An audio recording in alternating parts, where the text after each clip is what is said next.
Olá, sejam todos bem-vindos ao nosso curso de Análise de Investimento ou Engenharia Econômica.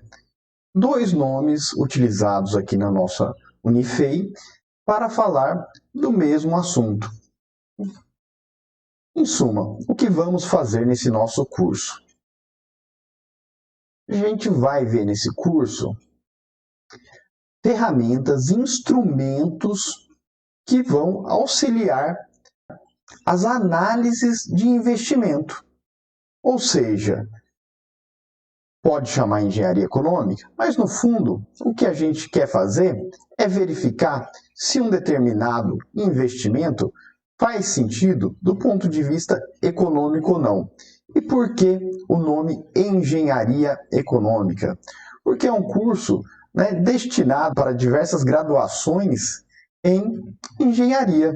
E aí, o papel do engenheiro fica mais claro e mais compreensível quando a gente fala de análise de investimento. Então, o que a gente faz aqui são apresentar técnicas de matemática financeira e análise de investimento, mensurando lucratividade, lucro, rentabilidade.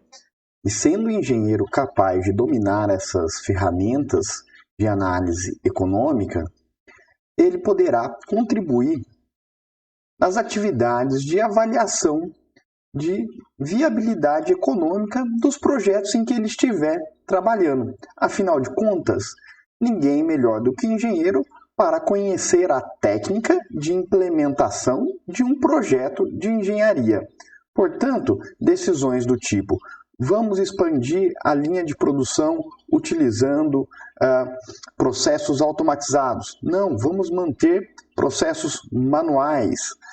Vamos trocar o método de locomoção dos equipamentos ou dos produtos na linha de produção.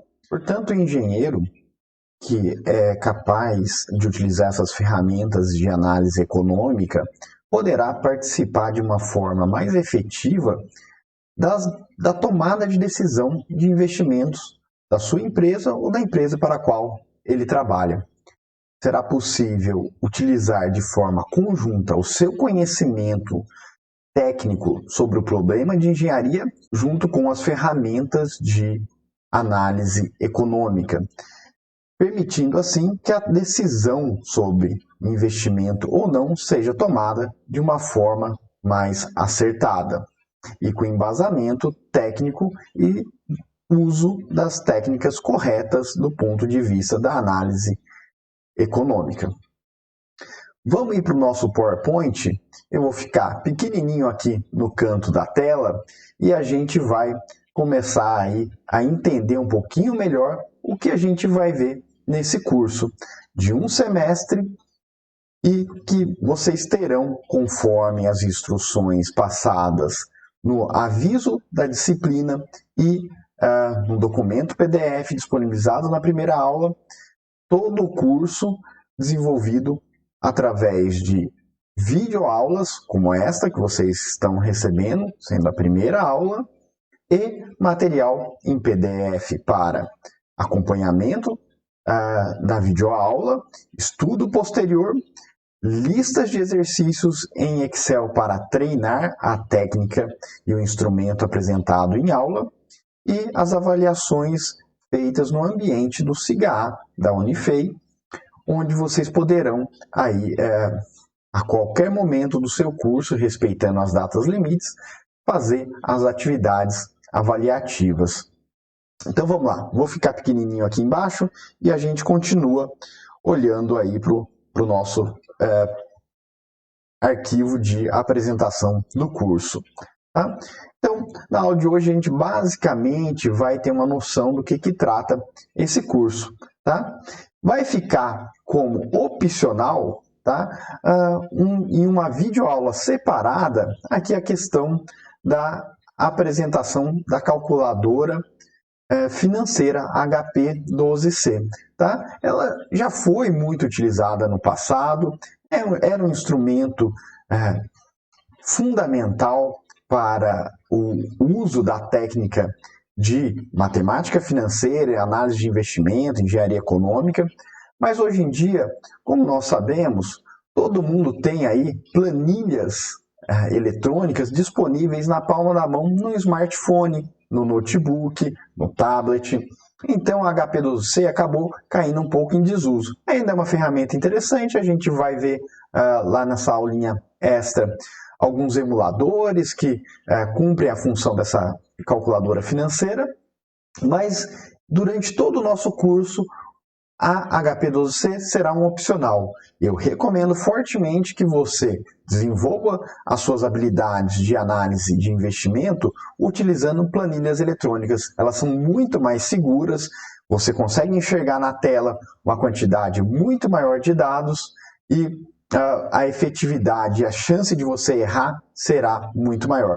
Já que hoje em dia é fácil ter o Excel, o Google Planilhas, no seu celular, no seu notebook, no seu computador em casa, né? Então faz pouco sentido utilizar uma calculadora. Ainda assim, a gente vai falar um pouquinho sobre ela de forma aí optativa durante o nosso curso. Preciso me apresentar, né? Eu sou o professor Moisés, eu sou do IEPG, fico aqui no bloco B, aí está o número da minha sala.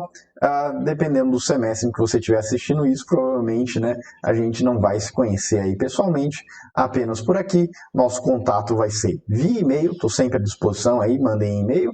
E no fórum da nossa disciplina, postem suas dúvidas lá.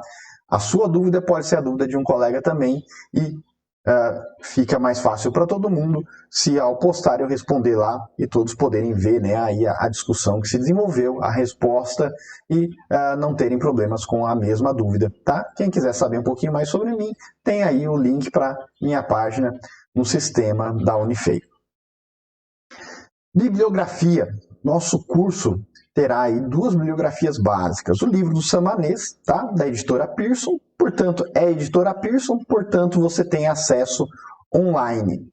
Tá? A Unifei tem uma parceria com a Pearson e os alunos da Unifei podem acessar todos os livros da Pearson do Brasil através dessa ferramenta. Então, recomendo, vai lá, acessa a biblioteca online da Pearson e acompanhe o nosso curso pelo livro do Samanês.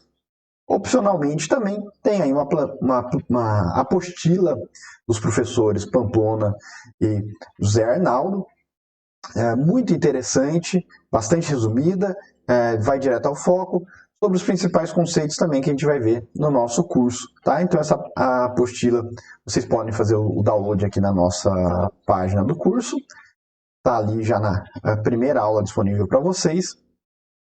E como bibliografia, né, complementar, eu sugiro aí os livros do Rodrigo Delosso e Rangel, do Armênio, do José Carlos, que é da Matemática Financeira Moderna. Nosso curso ele inicia com os fundamentos de matemática financeira e lá vocês vão poder, né, construir todo o ferramental necessário para o desenvolvimento posterior quando a gente vai aplicar a matemática financeira em tomadas de decisões, utilizando aí, né, exemplos da área de engenharia. Então, a gente vai primeiro construir esses conceitos de matemática financeira, para aí buscar um pouquinho de exemplos aí do mundo dos engenheiros, né, que estão ali envolvidos em projetos, construção de uma usina, decisão se a usina deve ser fotovoltaica ou hidrelétrica, montagem de um cluster de computadores, utilizando lá, por exemplo, chipsets da AMD, da Intel, e aí eu vou olhar o custo de cada um, vou olhar o retorno de cada um, mensurar isso em dinheiro, né, em valor monetário, e aí eu vou usar técnica de matemática financeira para ter indicadores de análise de investimento, de rentabilidade, de lucro e tomar a decisão. O que vale mais a pena? Né? Vale mais a pena eu trabalho ali na Unilever, numa grande empresa, eu quero saber se vale mais a pena colocar uma caldeira a mais para a produção de shampoo, né, do shampoo seda, ou do sabão em pó, né? Em qual que eu devo investir, qual que tem melhor rentabilidade, né? Eu devo manter minha linha de produção com a movimentação das peças de produção manual, né, um funcionário arrastando ali para o outro, ou eu devo automatizar, colocar ali, né, trilhos automatizados que caminham na linha de produção? O que vale mais a pena? Quais são os custos? Qual que é a longevidade do projeto?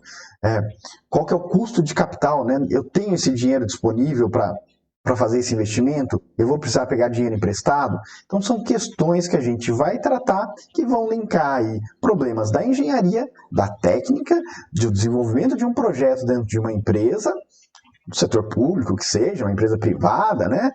Às vezes até na sua vida, né? E vou pegar instrumentos da matemática financeira para me ajudar a tomar esse tipo de decisão. Por isso que um livro bom de matemática financeira também é interessante. É a base da matemática financeira que vai dizer se você vai conseguir, né, desempenhar bem aí na tomada de decisão da engenharia econômica, da análise de investimento ou não. Daí eu recomendo aí o livro dos 3 professores lá da USP, tá bom? É um livro também de uma editora que a Unifei tem a parceria, né, que é a Cengage, né, então você também pode acessar online. Né, e tem aí mais 2 outros livros que também podem te ajudar aí no desenvolvimento do nosso curso. Tá? Então, o que a gente vai fazer no nosso curso? Então, basicamente isso que eu estou falando com vocês. Tomar decisões de investimento com base, né, em informações quantitativas. Tá? Então, vamos analisar o problema do ponto de vista não apenas da engenharia, né, mas transformando a engenharia em valores monetários, utilizando a técnica correta de economia para tomada de decisão de investimento. Saber escolher a melhor alternativa, saber se aquele investimento é viável do ponto de vista econômico ou não, se ele faz sentido ou não. Afinal de contas, na vida de vocês, toda vez que vocês estiverem envolvidos em um projeto de engenharia, vai ter alguém olhando do ponto de vista econômico. Se não fizer sentido do ponto de vista econômico, o projeto não vai para frente. Ninguém vai colocar dinheiro, investir recursos escassos em algo que não faz sentido. Os professores Pamplona e José Arnaldo indicaram ali na apostila deles que o primeiro estudo aí de engenharia econômica, né, foi feito aí nos Estados Unidos em 1887, na avaliação, né, da localização de ferrovias, né, qual que é o trajeto que vale mais a pena. Né, qual que é o custo de ir por esse caminho, passando por essas cidades, qual que é o custo de ir por aquele outro caminho, passando por outras cidades, qual que é a demanda esperada em cada um desses trajetos. Então, toma-se a decisão, vou fazer essa ferrovia ou vou fazer aquela outra ferrovia? Né? O que vale mais a pena? E aí a gente já começa a perceber que todo estudo de análise de investimento, de engenharia econômica, parte de um princípio fundamental da teoria econômica. Os recursos são escassos. Portanto, eu tenho que fazer uma boa escolha de investimento, senão estou incorrendo aí em perdas, né? O custo de oportunidade importa, tá bom? Então, custo de oportunidade é algo que a gente vai ter sempre em mente no nosso curso.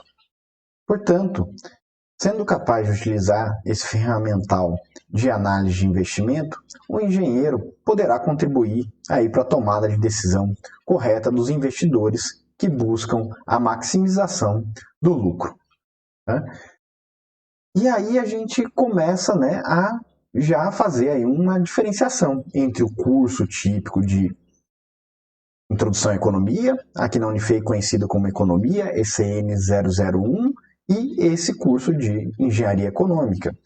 Lá no curso de Introdução à Economia, muitos de vocês viram aí problemas simples do ponto de vista da análise financeira e econômica de investimentos. Né? Aqui vamos ir a fundo e vamos começar falando aí da questão do valor do dinheiro no tempo. Esse vai ser um ponto-chave e importante para o nosso curso. É a partir daí que a gente vai construir toda uma teoria de matemática financeira. Portanto, eu trago para vocês aí uma primeira questão. O dinheiro tem valor diferente no tempo? vocês estão pensando aí, a maioria já está dizendo sim. Vamos desenvolver um pouquinho mais essa ideia? Vou fazer uma pergunta um pouco mais direta, um pouco menos filosófica. E você prefere receber um prêmio de 10 milhões hoje, ganhar hoje os 10 milhões, ou só daqui 20 anos? Opa, ficou fácil de responder, né? A maioria aí está pensando, prefiro ganhar hoje, né? Então você tem uma preferência, você atribui valor diferente para 10 milhões ganhos hoje e 10 milhões ganham daqui 20 anos. Você fala assim, não, para mim o valor é maior, eu prefiro ganhar 10 milhões de reais hoje e não daqui 20 anos. Por quê? Por diversas razões, né? Bom, daqui 20 anos, no limite, você pode estar morto, né? É cruel, né, essa resposta, mas é isso mesmo, né? Tem um risco. Você tem um risco de sequer poder aproveitar esse dinheiro. Você também, provavelmente, já tem alguma noção de economia e sabe que se você ganhar 10 milhões de reais hoje, você pode aplicar esse dinheiro, fazer investimentos na economia real, ou seja, montar um negócio, comprar imóveis para alugar, ou simplesmente para esperar a valorização, pode tomar diversas ações para fazer esse dinheiro no futuro valer mais. Pode fazer uma aplicação financeira, comprar ações, né? E deixar aí por 20 anos rendendo. Daqui 20 anos você vai ter mais dinheiro, né? Então, você já tem essa noção. Você já sabe que o dinheiro tem valor diferente no tempo, né? E você tem que começar, então, a mensurar, né? A ser capaz de comparar o valor do dinheiro hoje e no futuro, hoje e no passado, ao longo do tempo, né? Para você ser capaz de responder questões como essa daqui. Mas e se a opção de prêmio fosse 100 reais hoje ou 10 milhões daqui 20 anos? Foi fácil de responder. Então, você fazendo aí algumas contas, né, mentais, rapidinho já pensou, opa, 100 reais virar 10 milhões em 20 anos é muito difícil. Né? Eu não consigo pensar, né, em nenhum tipo de investimento capaz de dar uma rentabilidade que transforme 100 reais em 10 milhões de reais em 20 anos. Portanto, você já fez aí um pouquinho de análise de matemática financeira. Talvez não tenha colocado números reais, feito a conta no papel, mas você já tem uma noção de como fazer isso. Né? Então você soube responder essa questão e falou, olha, não, 10 milhões daqui a 20 anos. Né? Foi a sua resposta. E é isso que a gente vai fazer. Só que a gente vai fazer com a técnica correta, utilizando aí números obtidos da forma correta, e então tomar decisões muito mais complexas do que essa, né, de investimentos, de alocação de recursos, no nosso curso aí de análise de investimento ou engenharia econômica. Tá? E aí a gente vai começar pelo princípio que eu falei para vocês da matemática financeira. Né? E a matemática financeira, ela parte dessa ideia, né? As pessoas são impacientes no sentido de que preferem consumir tanto quanto puder, o quanto antes. Ou seja, para as pessoas é muito mais interessante ter dinheiro na mão o quanto antes. Elas dão valor para isso. Aquela questão, né, da finitude da vida. Então, simplesmente amanhã você pode estar morto, né? Então, por que não aproveitar esse recurso financeiro hoje? Né? Então, esse tipo de escolha está bem definida. Né? As pessoas preferem poder consumir hoje, não necessariamente consumir, mas poder consumir, ter essa possibilidade hoje do que somente no futuro. A menos que elas sejam recompensadas por esse adiamento do consumo, né? A menos que haja um prêmio, que a gente vai chamar no nosso curso de prêmio de risco. Tá, você quer ganhar 100 reais hoje ou 150 reais amanhã? Ah, se for hoje é R$ 100. Eu gosto mais de dinheiro hoje, mas estão me dando um prêmio de R$ 50 para eu esperar até amanhã para receber. Ah, um bom prêmio de risco, 50% ao dia. Ah, talvez valha a pena. E aí você toma a decisão. Mas o fato é, se a escolha for R$ 100 hoje ou os mesmos R$ 100 amanhã, dá aí os R$ 100 hoje. Eu prefiro hoje. Então, a matemática financeira vai ajudar a gente, né, a entender como é que o valor do dinheiro muda ao longo do tempo, né, e dar indicadores, parâmetros para tomada de decisão se eu prefiro hoje ou só amanhã. O que trata então a matemática financeira? Ela vai basicamente estudar aí o valor do dinheiro no tempo. Né? Com qual objetivo? Fazer comparações de diferentes fluxos de caixa, de diferentes opções de recebimentos e pagamentos. Né? A gente vai aprender na próxima aula o que é um fluxo de caixa, né?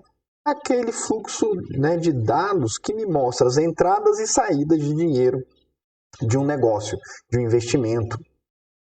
E a matemática financeira vai ser um instrumento aí utilizado para tomada de decisão na comparação entre duas opções de fluxos de caixa, duas ou mais opções de fluxo de caixa. Né? Então a gente vai escolher aquele fluxo de caixa que me gera recebimentos e às vezes pagamentos, né? Fluxo de caixa positivo, negativo, ao longo do tempo, com muitos recebimentos e pagamentos.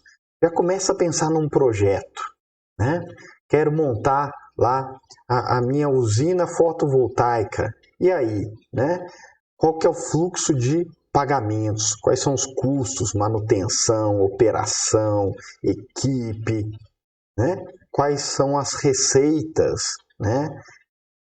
Vou vender essa energia ou vou diminuir a minha conta de energia paga, né? Os recebimentos, tudo isso transformado em valor monetário, né? Aí a gente vai parar de falar de megawatt-hora, né?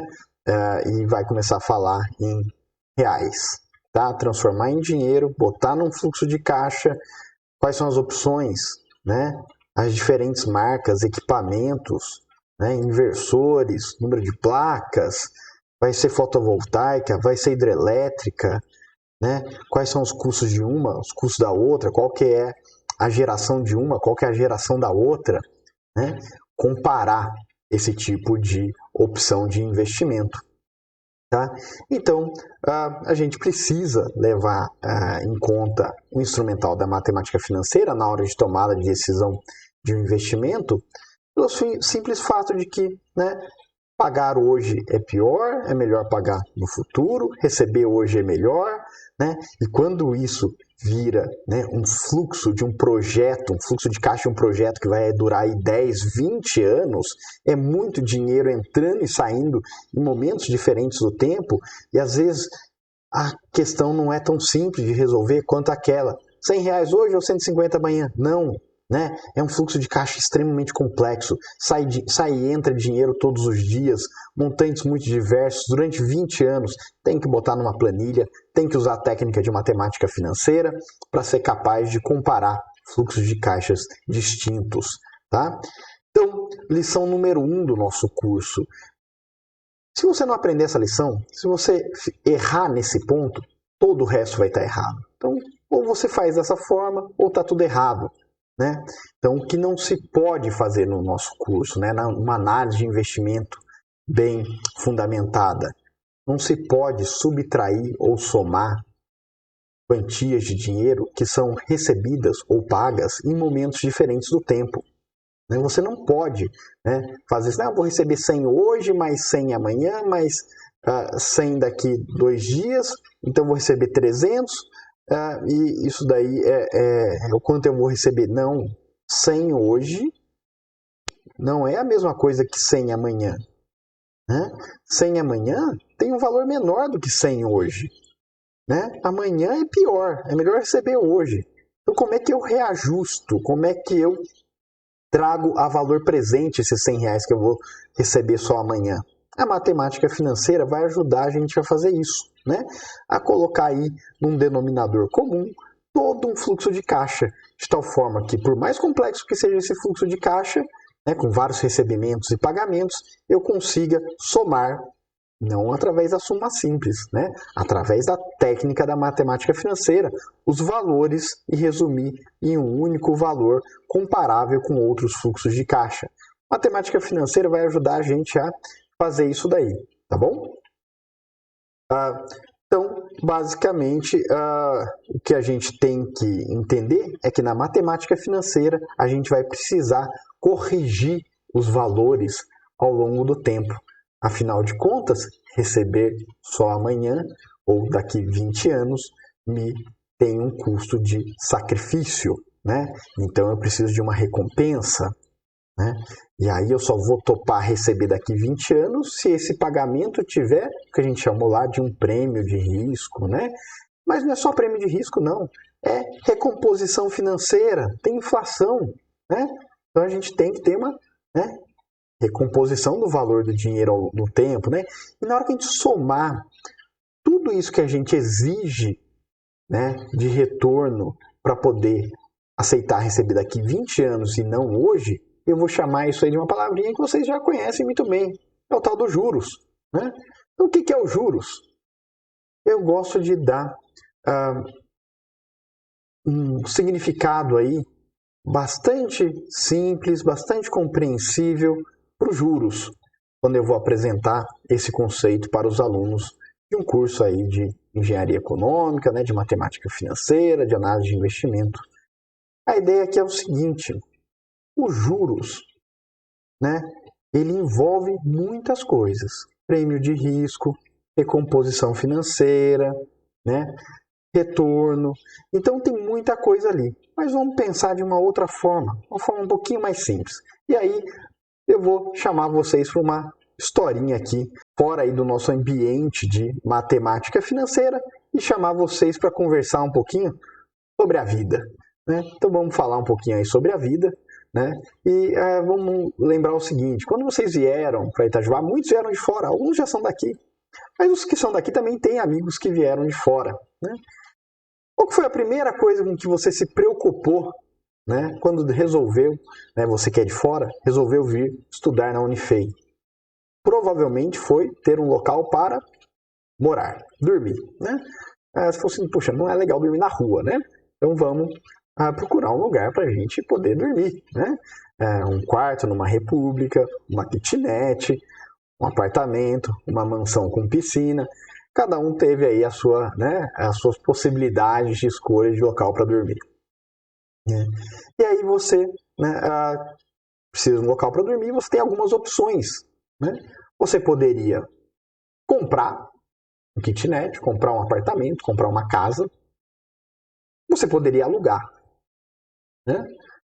E é muito claro para todo mundo. A maioria pensou, não, Itajubá é uma cidade pequena, eu vou lá estudar, tem uma boa universidade, mas no futuro eu penso em trabalhar numa cidade maior que tem mais opções de emprego. E aí você pensou, vou ficar lá 5 anos, né? Eu podia fazer uma piadinha aqui, doce ilusão, 5 anos, mas não vou fazer essa piada, não. Eu vou ficar lá 5 anos só, né? E aí você pensou, não, 5 anos não vale a pena comprar, é melhor alugar, né? Porque aí quando eu estiver formando, né, ali já procurando estágio, eu já vou ir para outra cidade. Ou após formado, eu vou provavelmente ter um emprego em outra cidade. Uma cidade maior, uma cidade com mais opções de emprego e tudo mais. Então, sua decisão foi alugar. Né? É uma decisão. Né? Poderia ter comprado. Não quero alugar, não quero ter dor de cabeça, quero fazer o que quiser com a minha casa. Depois vai ficar lá de investimento, eu alugo para os próximos estudantes, vou comprar. Mas você tem uma terceira opção também. Né? Você fala assim, olha, eu posso alugar ou comprar. Não tenho dinheiro para comprar. Então resta alugar. Será que resta somente alugar? Não. Muitas das pessoas que não têm dinheiro para comprar uma casa, o que elas fazem? Alugam e outro tanto de pessoas financia a casa. Né? Quando você aluga a casa, você paga para o dono da casa, do imóvel, o quê? O aluguel. né? E aí você paga o aluguel e você tem direito a usar aquele imóvel por um período de tempo.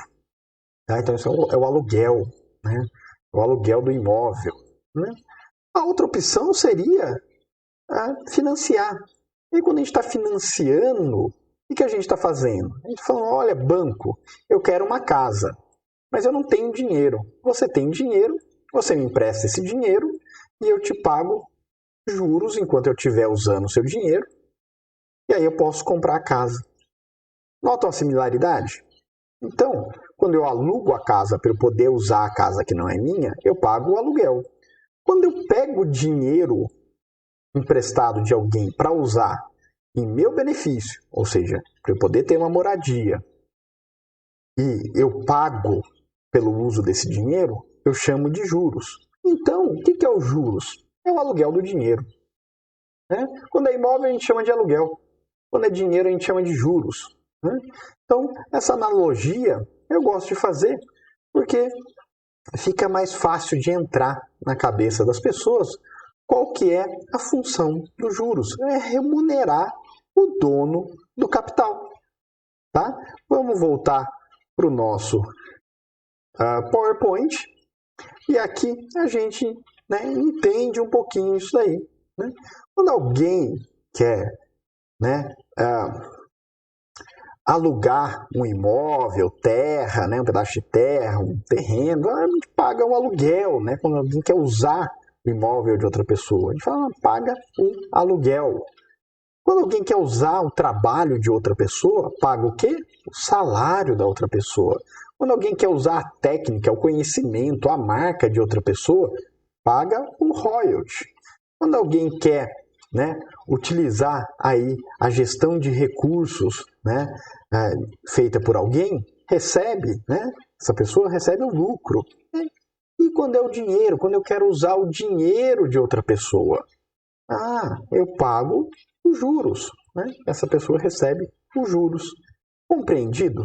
Então, os juros aí é o aluguel, entre aspas, do capital, tá bom? É a remuneração do capital. E na economia, existem aí relações entre juros e consumo. Provavelmente vocês ouviram falar disso lá em ECN 001, em economia. E aí a gente pode relembrar que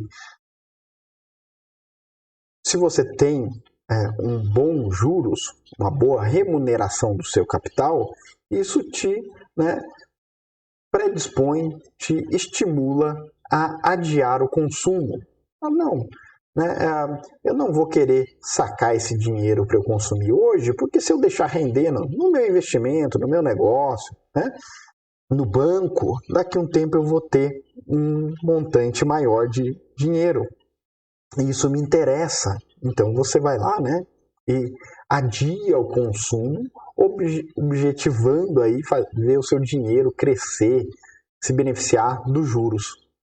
Tá bom?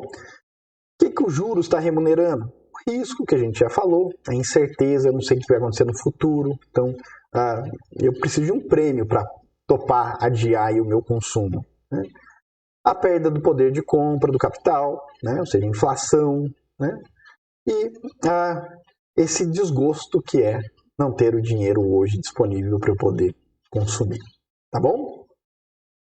Então, esses juros aí vai ser o que vai gerar o ganho para o detentor do capital. Quanto maior os juros, tende a diminuir o consumo, relação econômica, social, da macroeconomia. Às vezes a gente fala assim, olha, o governo está fazendo aí uma política anticíclica, estimulando o consumo, baixando a taxa de juros. Aí você vê lá no jornal, o governo reduziu a taxa básica de juros da economia, a Selic, que é quanto ele mira ali para fazer os seus pagamentos, quando ele pega dinheiro emprestado, a taxa de juros que ele cobra para emprestar dinheiro para bancos, e quando ele reduz essa taxa de juros, o que ele quer fazer? Ele quer estimular o consumo, a política anticíclica da crise, Então, ele vai lá e baixa juros para estimular consumo, Por quê? Porque se deixar no banco não vai render nada, se deixar investido não vai render nada, então, bora consumir, Então, existe essa relação. Por outro lado, o governo vai lá e aumenta a taxa Selic, às vezes porque ele está precisando de dinheiro, não tem ninguém querendo emprestar para o governo, ele fala, não, vou pagar um juros alto, porque as pessoas vão querer me emprestar dinheiro, né?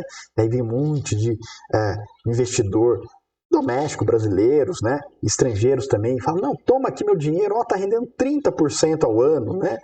O Brasil já pagou, né, taxas de juros de 30% ao ano para quem comprava títulos da dívida brasileira, né? E aí ele paga muitos juros, paga um retorno bom para quem investe, né, em títulos do governo. E o que isso aí estimula? Isso aí estimula, né, as pessoas fugirem do consumo. Por quê? Porque está valendo a pena investir, está valendo a pena deixar o dinheiro no banco. E aí, né, pode ser um sinal de depressão para a economia, né? Afinal de contas, ninguém vai consumir. Se as pessoas não consomem, ninguém tem por que produzir, né? Senão, afinal de contas, vai produzir para não vender, né? É dinheiro desperdiçado, parado, e aí a produção cai, aumenta o desemprego, né? Então pode gerar aí um ciclo de depressão na economia. Tá? Então às vezes a gente fala, olha, né, quando a taxa de juros do governo, que o governo paga, está muito alta, é muito difícil, você deprime não só o consumo, mas também investimento na economia real. Você fala assim, olha, por que eu vou, né, me arriscar a abrir um restaurante, uma sorveteria, uma usina fotovoltaica, né, um servidor aqui de serviços online? Por que eu vou fazer esse tipo de investimento se eu deixar no banco está rendendo muito dinheiro? Né? Então as pessoas se sentem menos estimuladas a investir também na produção real da economia. Né? Então o cara fala, não, deixa lá o dinheiro no banco, não vou abrir esse restaurante, não vou abrir, não vou montar usina, não. Está valendo a pena deixar o dinheiro no banco. Né? Montar restaurante tem risco. Né? De repente vem aí uma pandemia, eu tenho que fechar o restaurante, né? Não vou abrir uma academia de ginástica, não. Né? Não vou abrir uma indústria automotiva,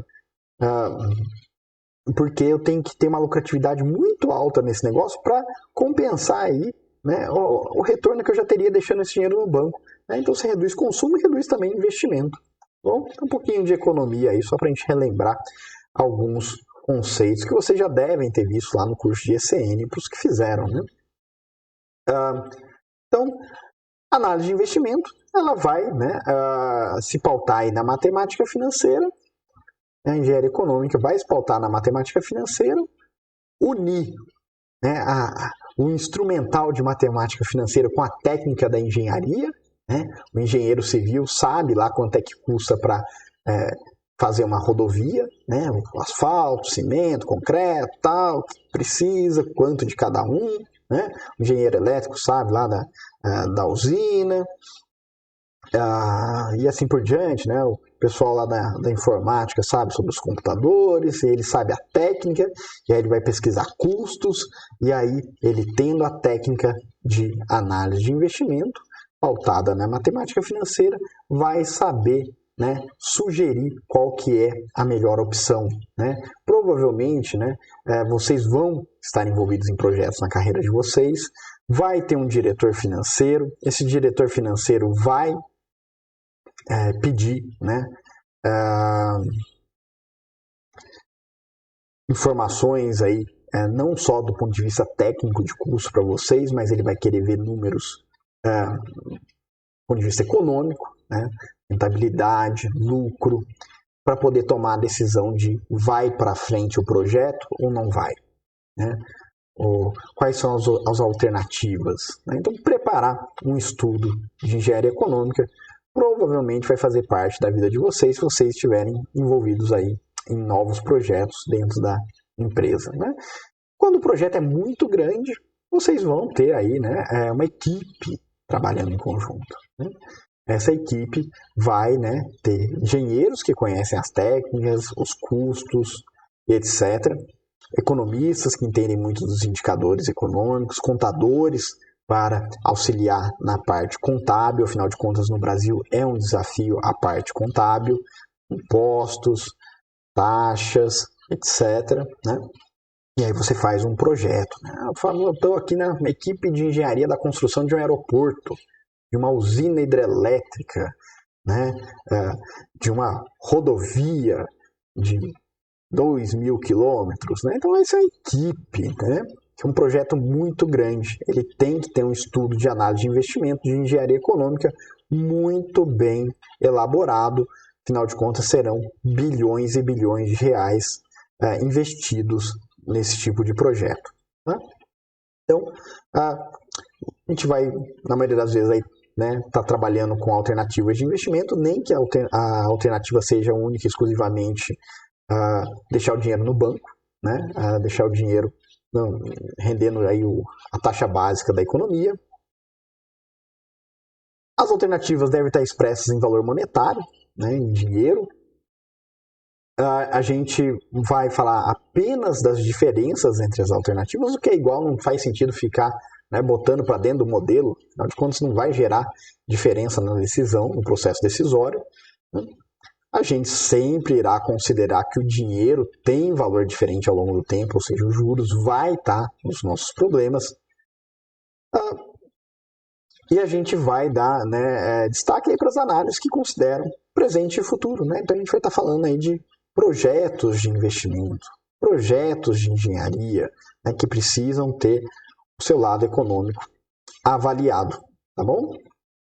Então, aí tem alguns exemplos, né, para vocês darem uma lidinha, né? Então, qual que é o tipo de aplicação para engenharia econômica, análise de investimento, né?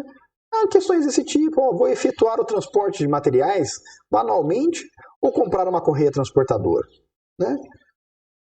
Vou expandir as atividades do meu negócio, duplicando a planta ou investir em um novo negócio? Né? Vou aumentar a produção de shampoo ou vou começar a produzir sabão em pó? Né? Vou substituir os equipamentos obsoletos, mas que ainda funcionam, por equipamentos mais modernos e eficientes, porém mais caros? Tem que avaliar, olhar o fluxo de caixa. Quanto que esse velho obsoleto me gera de custos? Né? E quanto que ele me dá de retorno? E o novo? Vai ser muito mais produtivo, vai ter custo de manutenção mais baixo, né? Mas vai exigir um desembolso inicial de investimento mais alto. Né? Decisões da vida também, né? A gente vai falar também, matemática financeira, ela está em tudo, né? Na hora de comprar um veículo, o seu imóvel, né? Saber comparar opções alternativas aí de à vista, financiado, qual o tipo de financiamento, né? Qual que é o esquema de amortização da sua dívida, né? Vamos falar também de alguns projetos maiores, né? Que isso aqui está muito em alta no Brasil atualmente, né? Que é a questão das concessões, das privatizações, né? Então o Brasil é um país que está aí com alto déficit nas suas contas, né? Ou seja, está gastando muito mais do que é capaz de arrecadar com os impostos, e aí não está sobrando dinheiro para construir ferrovia, rodovia, melhorar os aeroportos, construir novos portos ou expandir os portos que já existem, e aí é necessário recorrer a investidores interessados em tocar esses negócios, né? Fazer aporte de dinheiro para investir nesse negócio e ter o direito ali de explorar, né, a operação desses negócios por um tempo, né, são as concessões. Então, muitos grandes investimentos sendo concedidos aí à iniciativa privada, né? Então, ferrovias, rodovias, aeroportos, né? E às vezes um estudo de engenharia econômica, de viabilidade econômica, de análise de investimento de um grande projeto desse vale milhões de reais. Por quê? Porque quanto mais bem feito, melhor vai ser a resposta do investidor, né? Então o investidor, antes de tomar a decisão de gastar 20 bilhões de reais na expansão de um aeroporto, na construção de uma rodovia, ele quer saber qual que é o retorno que ele vai ter com esse negócio. E aí ele precisa de um estudo de engenharia econômica muito sofisticado, muito bem elaborado e bem feito do ponto de vista da engenharia, de todos os custos que vai ter para elaborar aquele projeto, e da técnica econômica, né? Quais os indicadores eles foram calculados de forma correta para a tomada de decisão. E esses indicadores econômicos é o que a gente vai ver no nosso curso, né? Quais são os mais adequados para cada tipo de situação. A título de ilustração, às vezes um projeto de consultoria, de elaboração de um estudo de engenharia econômica, de análise de investimento, vale aí 20, 30 milhões de reais, só o estudo. Tá? Então, só o projeto com análise econômica que vai me dar ali a taxa interna de retorno, que vai me dar ali o valor presente líquido, né? Ou seja, o lucro, a lucratividade do negócio. Por quê? Porque é um negócio muito complexo, né? É um aeroporto, tem que pegar todos os custos do aeroporto, todas as receitas, tarifa de embarque, tarifa de carga, tarifa de uso de solo, vou ver todas as despesas, né? Funcionários, manutenção, um projeto imenso de engenharia, né? Expansão de pista, de terminal de passageiros, aluguel de lojas, área comercial. Então, é uma cidade ali, né? Tem que mensurar tudo aquilo ali, botar no fluxo de caixa, usar a técnica de engenharia econômica e no final dizer, olha, essa concessão vale X bilhões de reais. Se você pagar mais do que isso, não vai dar lucro, né? Ou se você tem que definir quais as tarifas, né? Eu estou aqui com uma rodovia, eu tenho que decidir se eu quero investir nessa rodovia ou não. Eu tenho que decidir qual que vai ser o valor que eu vou dar no lance, né, no leilão, para conseguir a outorga, né, para poder utilizar, gerir, né, essa rodovia e me beneficiar da arrecadação, por exemplo, do pedágio. E eu tenho que definir qual que é a tarifa do pedágio também. Né? E a tarifa do pedágio afeta a demanda. Se for muito caro, as pessoas não vão querer viajar por essa rodovia. Né? Então, é de uma complexidade grande. E aí é uma área em franca expansão no Brasil. Por quê? Porque quase tudo no Brasil de investimentos está sendo feito pela iniciativa privada. E a iniciativa privada, ela não quer botar o dinheiro onde não vale realmente a pena. Então são aí exemplos genéricos de aplicação, o cálculo do valor do negócio ou da empresa, ou seja, descobrir quanto que vale uma determinada empresa. Vai fazer parte do nosso curso também, né? Definição aí de asset pricing, né? Ou seja, o preço da ação de uma empresa. Elaborar plano de negócio, né? Então apresentar aí um projeto, definir um negócio, então isso também faz parte do nosso curso. Então, projeto para solicitação de financiamento também. Você muitas vezes precisa de capital de terceiros. Pode ser via financiamento, pode ser via lançamento de ações no mercado. Né? Então, tudo isso exige planos de análise de investimento. Exige técnica de engenharia econômica, exige técnica de matemática financeira. Né? E, por exemplo, também lances e leilões, como a gente falou, né? Para concessões, parcerias público-privadas, etc. Então aqui vou passar, ainda que rapidamente, né, alguns exemplos que a gente vai aí visitar durante o nosso curso para motivar a análise de engenharia econômica. Então, por exemplo, aí o túnel submarino que liga Santos ao Guarujá, que é um projeto que de tempos em tempos ressurge. Né? Notem que essa notícia que está aí exposta no slide, ela é de 1997. Esse exemplo foi aí inspirado lá na apostila do professor Pamplona, dos professores Pamplona e José Arnaldo. Né? Mas esse projeto ele sempre reaparece. Né? Então, a cada 5, 10 anos surge aí um novo desejo de concessão de exploração, né, de construção e exploração desse túnel que ligaria aí Santos ao Guarujá, substituindo as balsas, né? Né, essa é uma das opções, né, que surgiu em 1997. Né? Não teve nenhum interessado, né, nessa concessão. Então tinha aí alguns dados. O custo de construção é de 155 milhões, né, um estudo feito aí pelo próprio, né, governo do estado, né, o poder concedente, e dizia que o custo de construção era esse, dizia que você teria que pagar algumas taxas, né, para a prefeitura, etc. Uma previsão de demanda aí, né, de cerca de 4,7 milhões de veículos por ano, um pedágio médio de 4,50, e dizia na notícia, né, na manchete, que o retorno estaria garantido em 9 anos, né? E aí, por definição, já é um anúncio errado, né? Se vocês fizerem umas continhas rápidas aí em casa, né, multiplicar o número de veículos pelo valor do pedágio, por 9, vocês vão ver que vai dar um valor superior a 155 milhões de reais. Mas é essa a conta que se deve fazer? Né? Já falamos que não, né? Não pode somar o valor recebido nesse ano, ou seja, no ano do investimento, com o valor que vai ser recebido 9 anos depois, né? Tem que ter taxa de desconto, tem que ter uma taxa de juros para reajuste desses valores, né? Tem que se utilizar uma técnica correta para fazer esse tipo de análise de investimento. Então, exemplo aí de, né, falhou, né?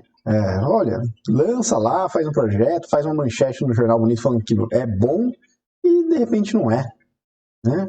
Não aparece ninguém interessado. Problema de engenharia econômica, né? Se tivesse feito um projeto bem elaborado, saberia se é viável ou não antes do lançamento.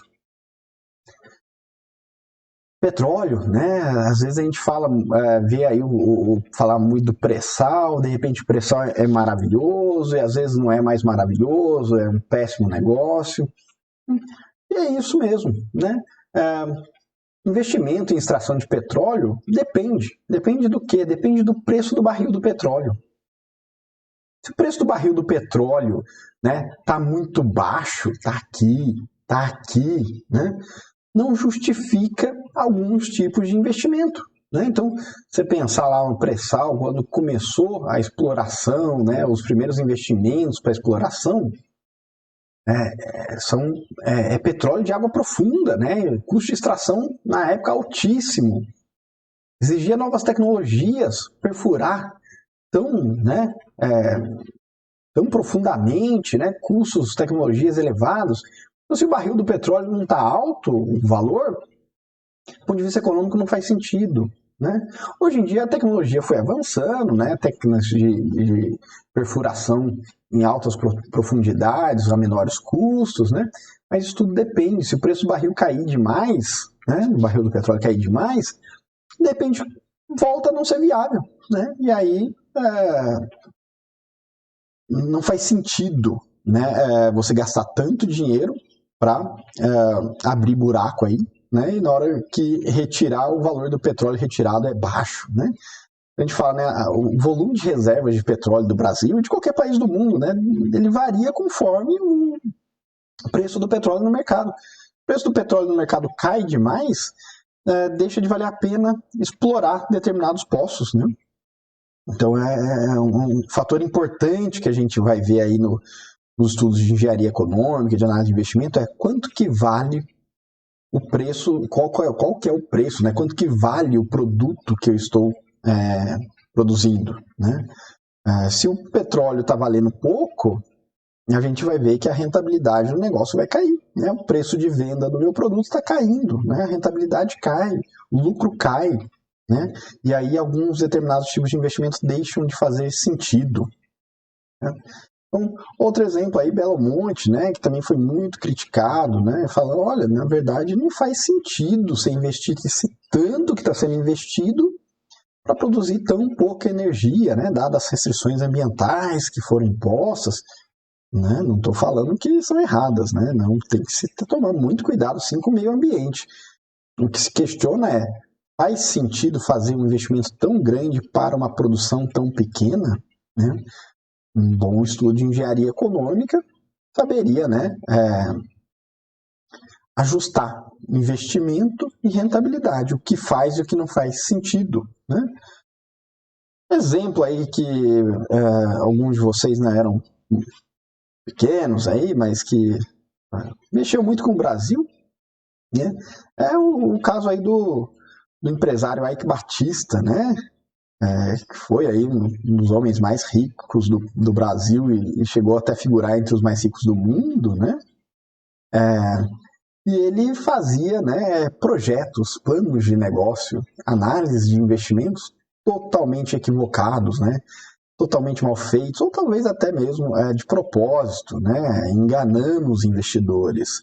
Então foram inúmeros os planos de negócio apresentados por esse empresário, né? Dono dessas empresas aí com final X, né? OGX é uma delas, né?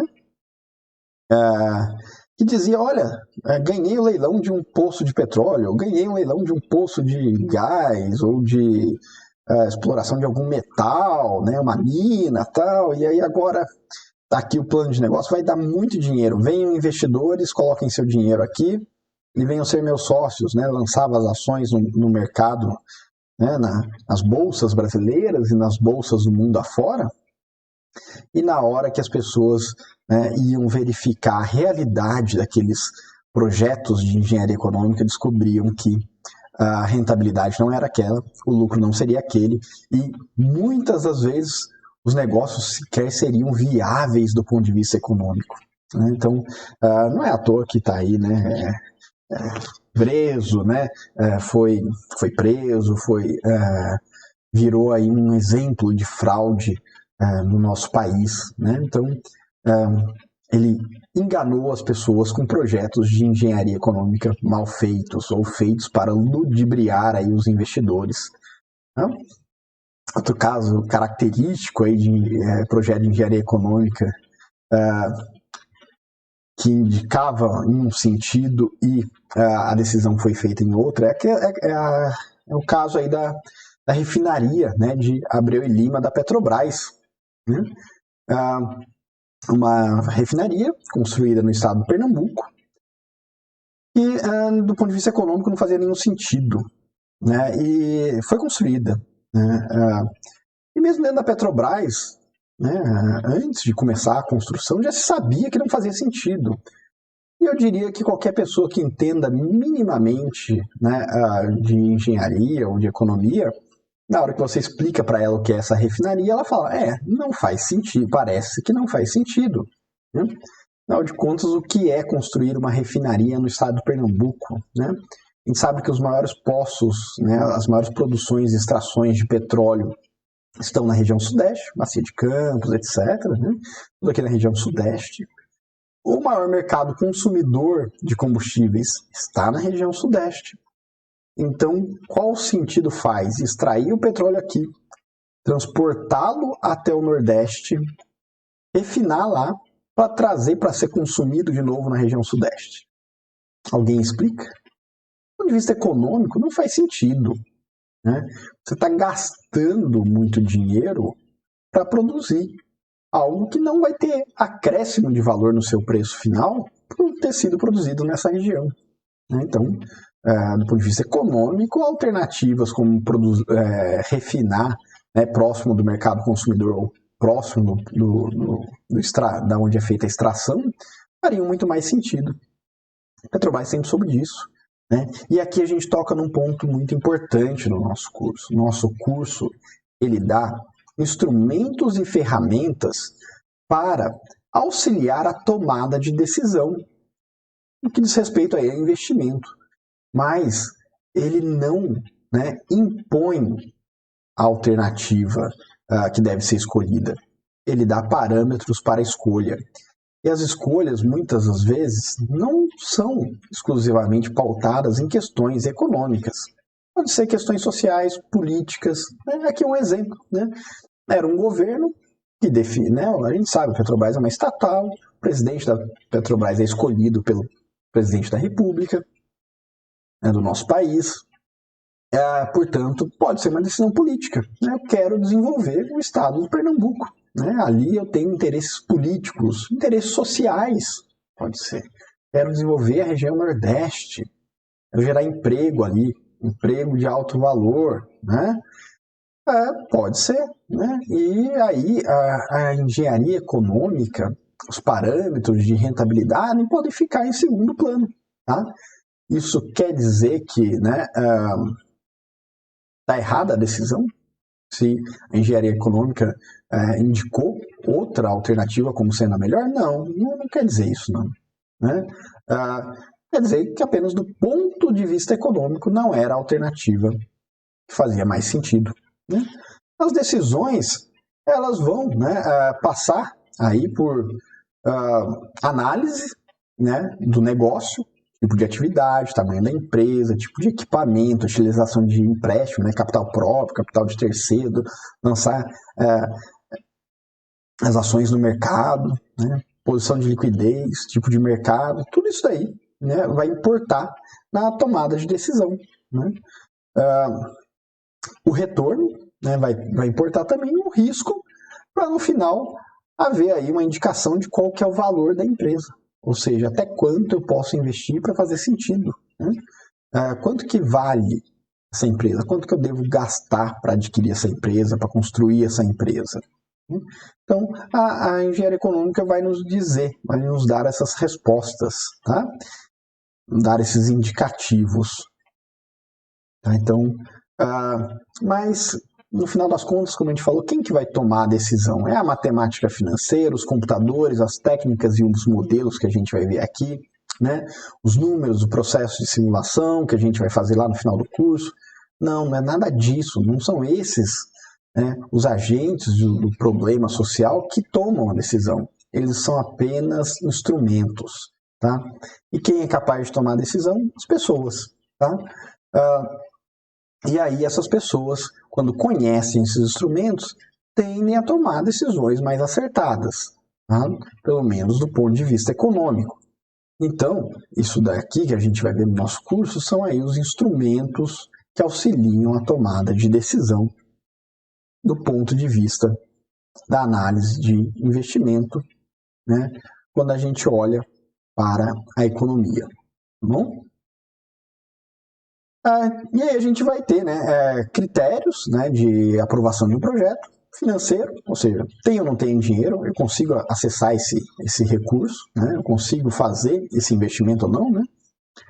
Um professor aqui fala assim, não, vou construir uma usina hidrelétrica, provavelmente já para ali, né, o processo de decisão. Não vai porque você não tem acesso a recursos, né? Se você for no banco e pedir 10 bilhões de reais emprestado, o banco não vai me conceder, né? Poderia ir para o mercado de capitais, né? Falar, olha, eu vou lançar aqui debêntures, né? Título de dívida, mas quem que vai confiar em mim, emprestar 10 bilhões, né? Ou posso lançar ações da minha empresa, aí precisaria de um plano de negócio, né? Para fazer ali o lançamento das ações, conhecido às vezes como IPO, né? Ou oferta inicial de ativos, né? Então a gente pode ir lá no mercado, né, vender ações, né, aí as pessoas compram essas ações, se tornam sócias, né, e esse dinheiro entra para que a gente execute aí o negócio, né. Então, critério financeiro, critério econômico, rentabilidade, lucratividade, lucro absoluto, né, tudo isso daí vai ser tema do nosso curso, então os critérios econômicos. E os critérios imponderáveis, esses não fazem parte do nosso curso, né? Critérios políticos, sociais, etc. Né? Então, esses aí fogem aí ao nosso escopo, né? O que faz com que o tipo de problema que a gente tem aqui sejam problemas do nível intermediário, né? Não é nem problema simples, porque a gente precisa de técnica, a gente precisa de conhecer instrumentos para poder tomar essas decisões, para poder analisar o problema. Mas também não são problemas complexos, porque a gente não vai entrar na discussão, né, de questões humanísticas, políticas, sociais, etc. A gente vai focar ali no econômico, né? E aí a gente vai ter que sempre trabalhar aí com um processo de tomada de decisão, onde a gente, né, pode esquematizar aí o nosso processo da seguinte forma, né, que é a identificação do problema, né? Ou seja, o que eu quero avaliar? Né? O que eu quero produzir, o que eu quero justificar, qual o projeto que eu quero vender, ou que eu quero que vá para frente. Né? Vou definir o objetivo, identificar as alternativas viáveis, possíveis, né? Coletar dados, né? E aí ter dados de qualidade. Né? Tem uma frasinha, né, conhecida aí, garbage in, garbage out. Né? Se eu botar dados ruins, o resultado final, né, vai ter problemas. Né? Se eu colocar lixo de dados, vai sair uma análise ruim.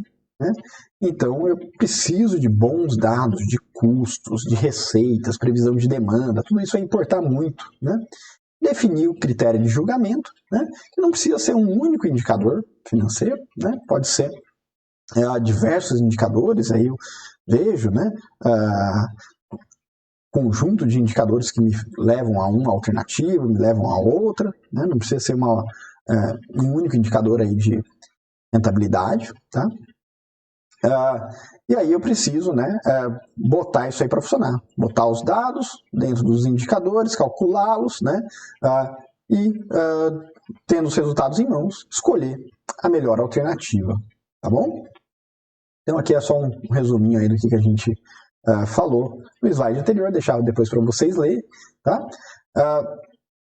A gente vai estar sempre falando de alternativas, né? Não faz sentido a gente querer tomar uma decisão se não há custo de oportunidade, se não há a possibilidade de alternativas, tá?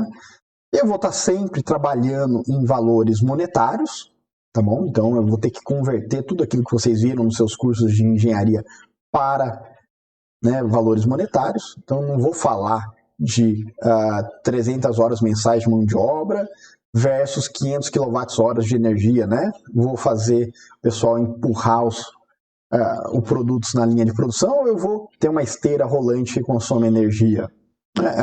Eu não vou conseguir comparar, né, horas homem com quilowatts-hora, né? Então eu vou precisar transformar isso aqui, né, olhar o salário médio desse trabalhador, transformar isso em custo, né, de mão de obra, olhar o custo da energia, transformar isso aí no valor que eu vou pagar de energia, né? Então, transformar tudo em valores monetários, para aí montar nosso fluxo de caixa e ir para os indicadores que nos interessam. Tá? Alguns dados vão ser difíceis de serem convertidos em dinheiro? Vão ser sim. Né? Então, por exemplo, qual que é a pontualidade de um fornecedor? Né? Quando que ele vai me entregar e a partir de que dia que vai começar a gerar receita? Né? Quantos dias a máquina fica parada quando dá defeito? Né? Qual que é a chance de um desses funcionários aqui me colocar na justiça, eu ter que pagar, além do salário, uma multa? Né? Tudo isso importa e às vezes é difícil. E aí a gente vai lá no final do nosso curso trabalhar com cenários, com simulações, né? E a gente tenta colocar um pouquinho dessas incertezas também dentro do processo de tomada de decisão e das ferramentas de análise de engenharia econômica. Tá bom? Então a gente já falou, não vamos esquecer nunca dos juros. Temos que ter alternativas, né, para empregar o nosso recurso e vamos buscar aí a alternativa mais rentável. Na matemática financeira, a gente começa, às vezes, com exemplos muito simples, né, do tipo, né, eu compro essa TV aqui à vista ou a prazo? Qual que é a primeira questão que eu tenho que resolver? Tenho dinheiro para comprar à vista? Tenho. Não tenho? Então é só me resta a opção a prazo, né? E aí eu vou tomar essa decisão. Eu poderia até botar uma alternativa. Se eu pegar o dinheiro emprestado no banco, qual que tem a maior taxa de juros? Né? Então, calcular a taxa de juros embutida nesse parcelamento. Né? Isso aqui pode ser um exercício simples, a gente vai resolver exercícios desse tipo, né? na aula que vem já. Então, qual que é a taxa de juros embutida aqui? Né? Diz aqui que é sem juros. Né? Tá escrito que é sem juros, professor. Tá escrito que é sem juros, mas se você pagar à vista, você tem um desconto. Então, quanto que é o juros que está implícito aí? Né? Tem sim. A gente vai discutir esse tipo de questões, né? Verificar mais de um produto na mesma loja para ver se ela pratica taxas diferentes, com produtos diferentes, com marcas diferentes. A gente vai aprender, né, a entender o que está por trás de anúncios como esse daqui, que diz taxa zero. Mas no fundo, se você ler as letrinhas pequenas, você vai descobrir aí que não é bem zero, não, essa taxa aí, né? Tem aí um custo de transação, né? Então, que é chamado no Brasil de custo efetivo total, né? Regulamentado pelo Banco Central, então tem que ficar ali nas letrinhas miúdas, né? Mas no anúncio grandão você pode dizer que os juros é zero, mas na verdade existe, né? Não é desprezível. Esse do anúncio aí tá maior do que a Selic. Hoje, se você deixar o dinheiro no banco, rende muito menos que isso, né? A Selic está ali na casa dos 2%. Né?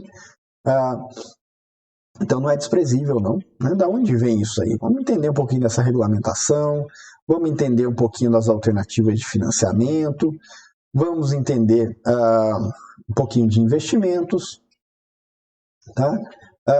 Vamos falar, né, sobre essas opções, vamos resolver um exercício como esse daqui já na próxima aula, né? Tenho lá, recebi um dinheiro num trabalho, quero deixar investido lá por 5 anos que eu não vou precisar dele agora, qual que é a melhor opção, né? Olhar as regras desses financiamentos, desses investimentos, né? Então, trabalhar com a matemática financeira também para questões do dia a dia, para construir, né, a sua capacidade desse tipo de análise em situações mais simples, que são as do dia a dia, da vida pessoal, tá? Para depois começar a jogar essa matemática financeira dentro de problemas de engenharia econômica. Tá?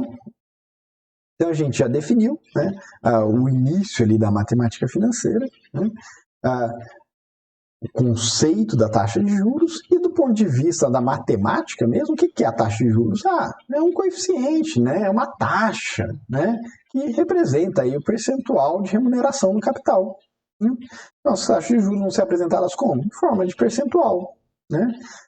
Notem, taxa de juros é uma taxa, tá aqui taxa, né? Um coeficiente, é um percentual. Juros é um valor absoluto. Né? Vamos entender isso daqui? Se eu tiver aqui uma representação de um fluxo de caixa bastante simples, onde eu tenho como valor principal, né, o valor presente 100, e ao final de um período eu recebo juros de 20 e eu tenho um valor final de 120, eu posso dizer o seguinte, né, que o valor presente, o valor hoje é 100, após um período eu recebo juros de 20 e terei o valor final, né, ou o valor futuro, de 120. Né, juros de 20. Taxa de juros 20%. Né? É esse tipo de coisa que a gente vai fazer. Ok? Né? O nosso fluxo de caixa não vai ser simples assim, né? Eu coloco 100 no banco, então entrou 100 no banco, rendeu 20 e na hora que eu saco do banco, né? Notem, setinha para cima, entrou no banco. Saiu do banco, setinha para baixo, né? Sai 120. Então esse é um fluxo de caixa com uma entrada e uma saída. O nosso fluxo de caixa em um projeto de engenharia econômica vai ser muitas entradas, muitas saídas, muitos períodos, né? Bastante complexo, né? Como é que define o valor em cada entrada e saída, né? Toda uma engenharia por trás. Né? A gente vai fazer isso, né? E aí a gente vai dizer, olha, a rentabilidade ou a taxa interna de retorno desse projeto é tal, né? Ou esse tipo de investimento rende tanto de juros, né? Então a gente vai resolver problemas desse tipo. Aqui tem um slidezinho com as notações, tá? Livros diferentes usam notações diferentes, infelizmente, tá? Então, a depender do livro que você for seguir ali das recomendações que eu passei para vocês, vocês vão encontrar notações diferentes. Então, às vezes, para o valor presente, o valor à vista, né, o valor inicial, ou às vezes chamado de principal, né, tem várias notações, P, VP, PV, né? E eu vou procurar usar uma notação que converse um pouco com o software que a gente vai utilizar para fazer as análises, né, para calcular os indicadores econômicos, que é o Excel. Tá? Então, no Excel tem uma função lá que chama VP. Então, eu vou chamar de VP na maioria dos meus slides, mas no livro pode estar P. Né? Na calculadora HP12C que está em inglês, ou se o seu Excel estiver em inglês, vai estar PV, né? Valor presente ou present value, né? Em inglês. Então, mesma coisa, né? Para o valor final, né? Então pode ser VF, pode ser FV, pode ser M, alguns chamam de montante, né? Outros usam a notação S, juros, né? Os livros em português Maria J, né? A taxa de juros, a maioria das vezes IOR, de rate ou interest rate, né? Então, que é a taxa de juros, número de períodos, N, né? Valor das parcelas intermediárias do fluxo de caixa, né? Pode ser o PMT, o payment, quando está em inglês, né? Na calculadora, o PGTO, quando está no Excel, ou o R, a depender do livro. Tá? Então, notações, você vai ter que se adaptar do seu livro. Aqui nos slides, a maioria das vezes eu vou tentar manter aí o padrão do Excel, tá? Para ficar facinho da gente lembrar o nome da função, tá? Que a gente vai usar.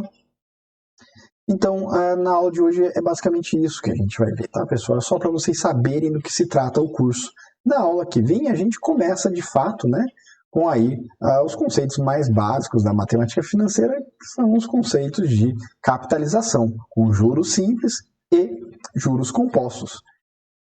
Daqui a pouquinho também vou postar para vocês um tutorialzinho de o uso da calculadora financeira, que é opcional.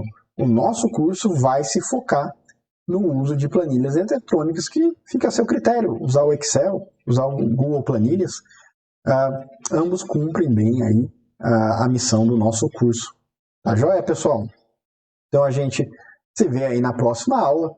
Muito obrigado e até a próxima semana.